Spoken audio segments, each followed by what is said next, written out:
मेरी धी बड़ी बीमार है, मेरी मदद करो। ਅਸੀਂ ਦਵਾਈ ਲਿਆਉਣ ਜੋਗੇ ਨਹੀਂ ਗਏ ਤੇ ਤੁਸੀਂ ਸਾਡੀ ਮਦਦ ਕਰ ਦਿਓਗੇ ਤੇ ਮੈਂ ਤੁਹਾਡੀ ਵੀ ਮਦਦ ਕਰ ਦੂੰ। ਅਸੀਂ ਬਹੁਤ ਗਰੀਬ ਲੋਕ ਹਾਂ, ਅਸੀਂ ਆਪਣੇ ਬੱਚਿਆਂ ਦੀ ਦਵਾਈ ਲਿਆਉਣ ਜੋਗੇ ਨਹੀਂ।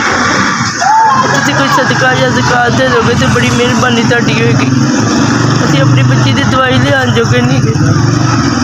मेरी खुदा रसूल का वास्ता जे मेरी मदद करो। मैं अपनी बच्ची की दवाई लियान जोगे कि मेरी बच्ची को बहुत बुखार चढ़िया, मेरी मदद कर दोगे।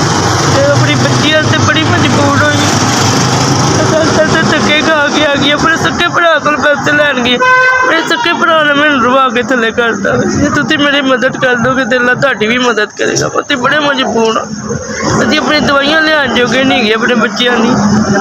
तुम मेरी मदद कर दोगे तो अल्लाह तुहाडी भी मदद करेगा। असीं बहुत गरीब लोग सदका दो, ज़कात दो, मेरी मदद करो। मेरी धी बहुत बीमार है, सदका दो या ज़कात दो, मेरी धी बड़ी बीमार। तुसीं 2000 दिता मेरी धी दी दवाइयां वास्ते।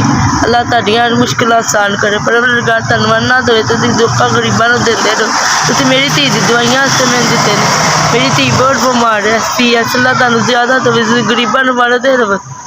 SPS तुसीं साडे गरीबां दा सहारा बने हो ना, अल्लाह तुहानूं ज़्यादा देवे। SPS तुसीं साडे गरीबां दा सहारा बने, तुसीं औखे टाइम ते साडे काम आंदे।